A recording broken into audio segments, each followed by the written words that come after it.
It is Monday, the 21st of February 2022.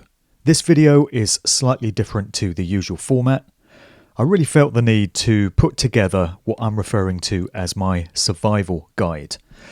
I just felt compelled to share a few tips and pointers that have worked for me in terms of getting me through challenging, difficult times, such as, these.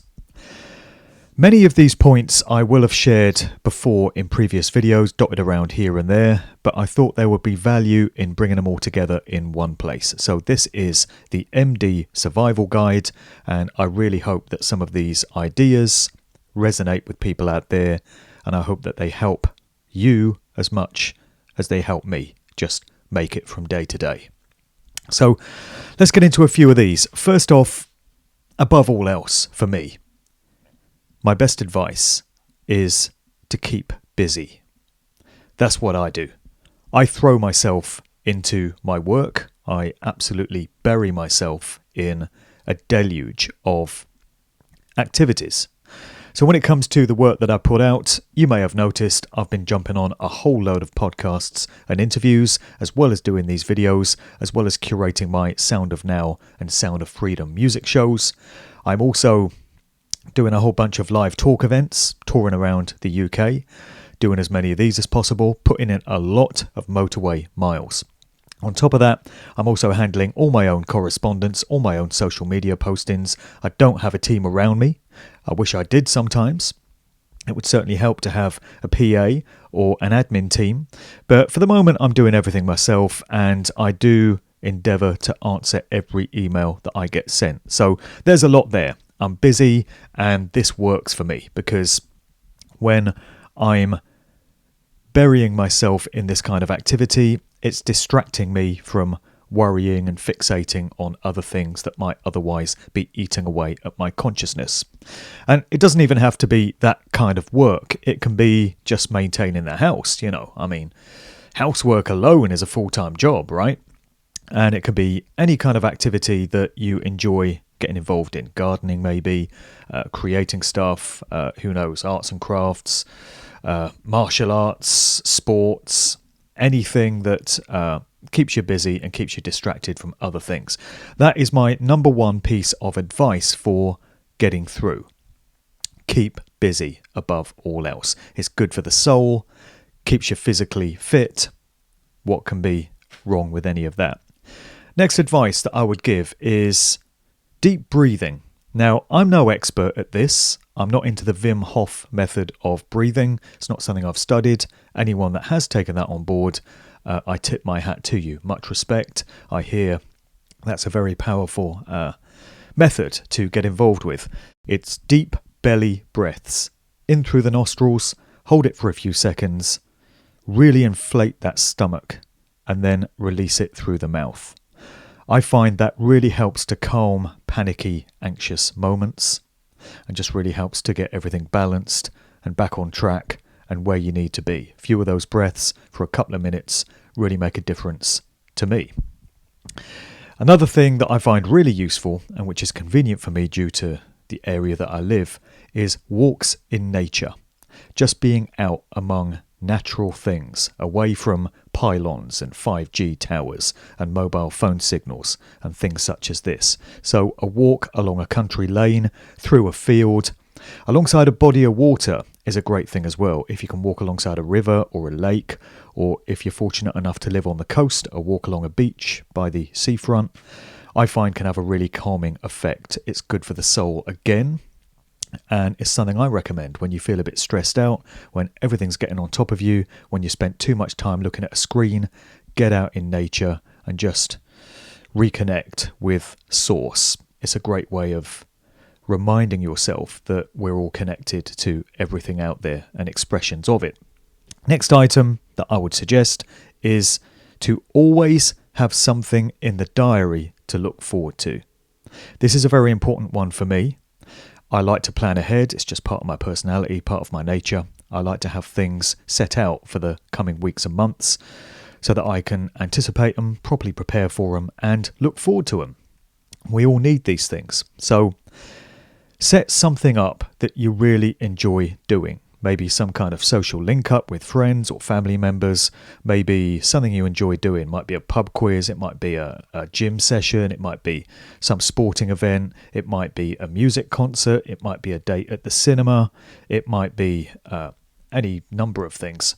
But always have something that you can look forward to and a date that you can pin it on and work towards.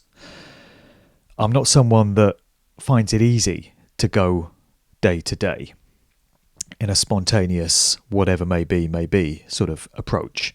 Maybe that's you, and if that works for you, then great. But for me, I need to have things that I can pin future anticipations on. So the next piece of advice may appear to contradict the last one, but it does actually complement it. The suggestion is to simply take one day at a time. So I know I've just mentioned forward planning, but in terms of getting to where you're anticipating, it has to be a case of taking one day at a time. Because personally, I don't know what kind of emotional, mental or physical state I'm going to be in from one day to the next. I'm still all over the place and up and down like a roller coaster. And I know it's going to be that way for many people watching this. And so the focus has to be on just getting through the day at hand, employing many of these other methods that I'm suggesting, but just get yourself from one end of the day to the other, from where you get up to where you retire to bed at night. Use whatever methods you need to get you there. Keep those future events in mind that you're looking forward to, but really just take one day at a time, because there's a lot of unknown variables floating around at the moment in this world. You may have noticed. Next one, very important one for me again. Don't dwell on the past. Block it out and just keep focused on the now moment, because the now moment is all we have. We're in the now moment when we reflect on the past, and we're in the now moment when we look forward to the future, or in some cases, fear and dread the future. But it's always the now moment. We're always present in it. I'm as guilty as anyone of nostalgic attachment to the past. And I can think back too much to glory days, better times. Particularly when I hear a piece of music, it just transports me back to where I was when I first heard it. And often those would have been happier times in my life. And if I'm not careful, I find myself pining to go back to those days, to those conditions. And of course you can't. All you can do is shape and mould your now moment. And then thinking about the future, as I said, there's a lot of unknown variables. None of us really know how things are going to pan out. A lot of people claim to know, but we don't, because we're creating that future every day through our focused will and intent, and through the dynamic of manifestation, whereby we create the reality that we experience with the consciousness that we apply to it. So don't dwell on the past. There may well have been happier times, but there's nothing to say that you won't get those happy times again in the future. This brings us on to another one. All things must pass. In the words of the George Harrison single and album. All things must pass, and this too shall pass. And often it feels like it never will. Often it can feel like situations we're facing in life, whether it's in the wider world out there, or whether it's in our personal home, family life situations, it can feel like current conditions are just going to drag on forever. But nothing lasts forever. Everything comes to an end. It's the cyclical nature of time. So whatever we're going through at the moment will come to pass, including us. We will pass over, as we well know. But it pays to keep in mind that whatever hard times we might be facing, it's not written anywhere that that's always going to be the case. And there will come a time in the future where we'll be able to look back, where it'll be okay to reflect on the past, to these times, and we'll be very grateful that we did come through it and that we found those coping mechanisms, those ways of getting ourselves through these testing times. They will pass. I keep that in mind, And that sure knowledge helps me get through the day. Don't feel guilty for taking some time out to do whatever you enjoy or whatever makes you happy. That ties into what I was talking about earlier in terms of finding activities that you enjoy and taking a bit of time away from the computer screen or from the heavy workload to indulge in those things. But we have to do it without feeling guilty. And again, this is something that I've been guilty of. On the very rare occasions where I've allowed myself to have some leisure time and do something I enjoy, it might be something as simple as just going to the pub and sinking a cool pint of beer, which I like to do. But often I find myself in those situations thinking, I really should be answering my emails right now. I really should be recording my next show. I really should be looking at a video that somebody sent. We have to take some time out sometimes, or we're just going to burn out. And when we do, we're of no use to anyone. We have to recharge, we have to regroup, we have to rebalance. And if that process involves either sinking a pint of beer at the pub, or going to watch a band perform in a music venue, or going to a sports game, or any of these other things that I mentioned, we have to be able to do this guilt-free, because life is supposed to contain joy and happiness. It's inevitable that it also contains a certain amount of hardship and suffering, but that doesn't have to define our entire life experiences. It's okay to indulge in a bit of joy every now and again. It's part of the holistic human experience. Reasons to be cheerful. Now, I've mentioned this before on a video. In the words of the Ian Dury and the Blockheads song, I like to make lists of reasons that I have to be cheerful or grateful. You might call it reasons to be grateful. It can be very simple things. You might be in good physical health, in which case that's a reason to be grateful because it could so easily not be the case. You might be financially secure, another reason to be grateful. You have probably got a roof over your head, somewhere to live. You've probably got your family around you or close friends. And that's another reason to be grateful, because these things aren't givens either. And so easily it could be another way. So it pays to be grateful for these things, and it just pays to count your blessings. And you often don't realize just how blessed you are in life until you write it down, until you create a list. And when you can see it all there in written form, you realize that despite all the bitching and moaning that you might do, again, I'm as guilty of that as anyone, you do actually have many reasons to be thankful to creation for the blessings that you receive.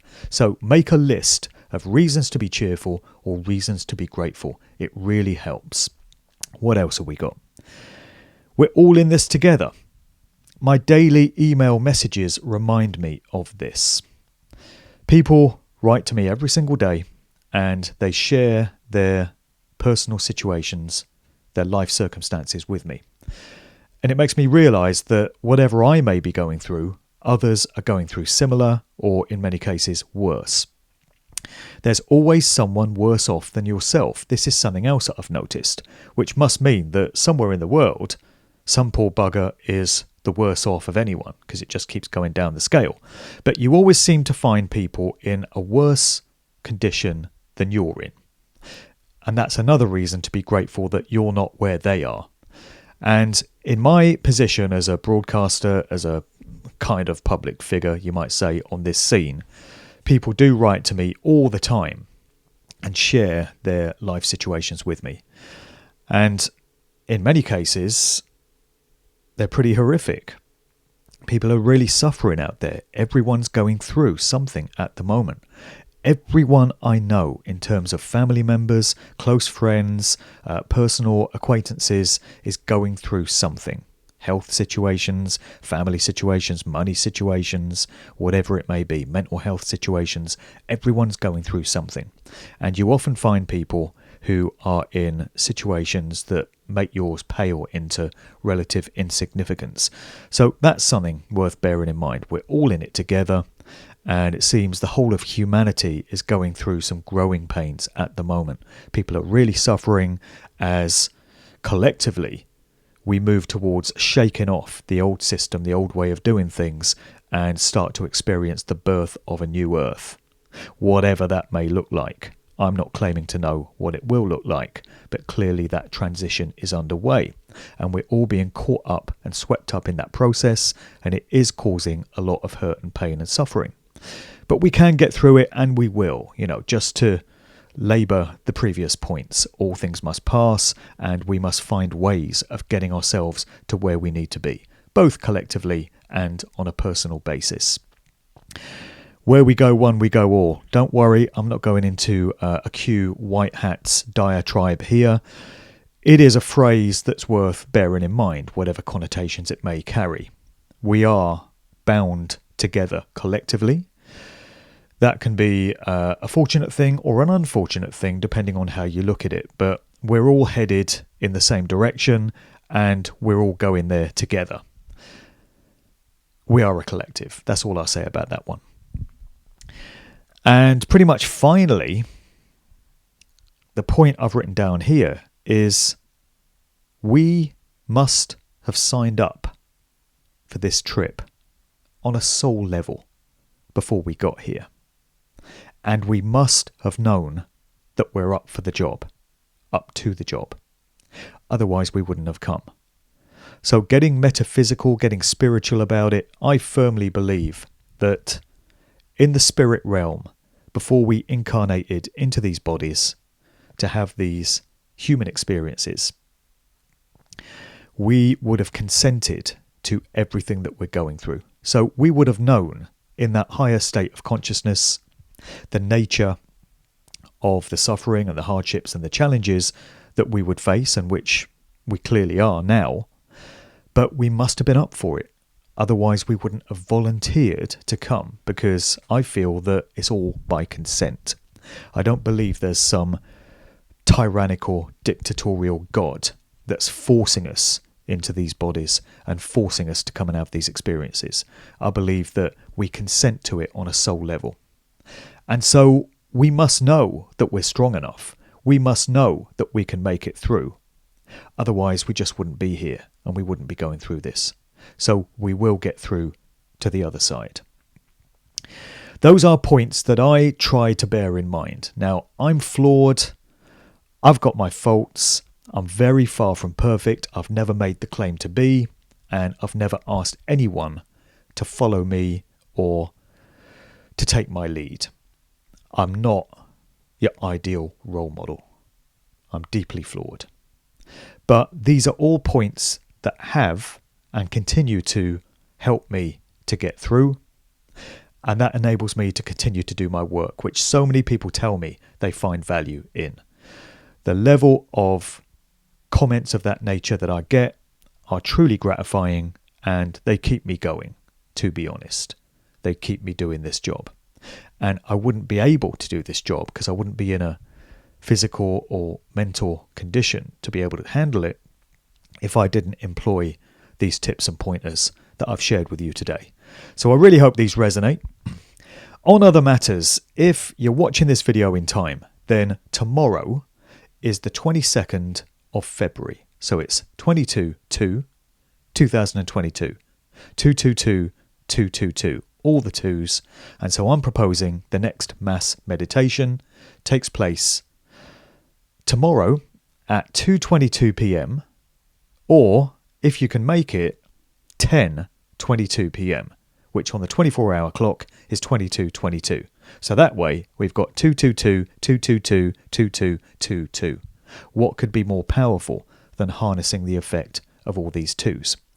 And just on that note, something else that ties in with the numbers has been sent in by email.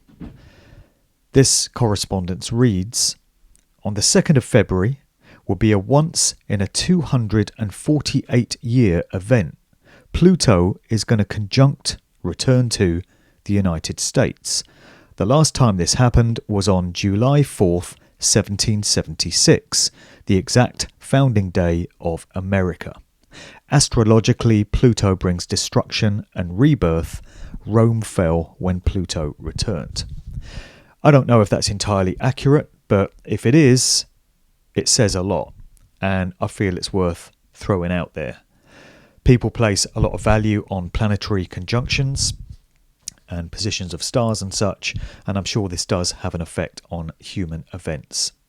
So I want as many people as possible to join in this meditation, and again, we're willing through our stated intent, the values of truth, freedom, justice and love to flourish and thrive, and therefore anything which opposes those values and which doesn't vibrate at those high frequencies, such as evil, destruction, lies, deception, that sort of thing, just cannot persist. So if you could join in on the 22nd of February, please do at either 2:22 p.m. UK time or 10:22, 22:22. I had a couple of really good events in the Northeast last week, speaking at the venue known as the Porky Pint in Billingham near Stockton-on-Tees last Wednesday. Big thanks to Chris and to Pete for curating that one.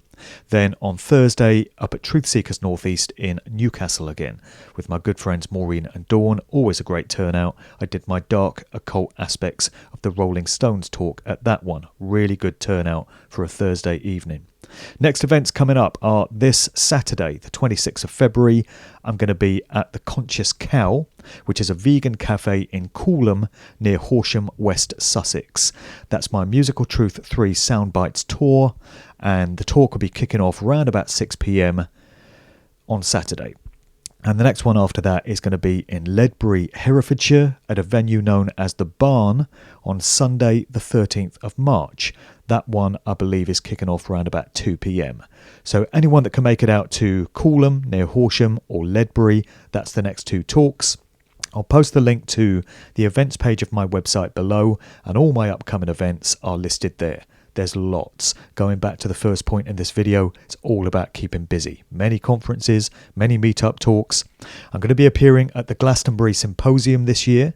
Happy to be a part of that. I'm going to be giving an extended version of my James Bond and Ian Fleming talk, discussing the military connections of Ian Fleming and the mind control that was pushed through the James Bond stories. That's going to be my presentation at the Glastonbury Symposium at the end of July. Booking is now open for that event, and again I'll put the details in the show notes below. I'm also going to be doing a DJ set this coming Friday for anyone that's around Birmingham. Friday 25th of February, going to be joining the dude Andy Spencer at the venue known as the Gin Vaults, and I'll be dropping a soulful, uplifting house set of the nature that you hear on the Sound of Now music show each week. So if you could join me for any of those events, it would be great to see you out and about. Busy, busy, busy is the only way to be. It's a coping mechanism, and this was my survival guide. I hope you find it useful. I've just come off a 30-day Facebook ban. I'm able to post back on that particular platform for the time being until the next one comes along.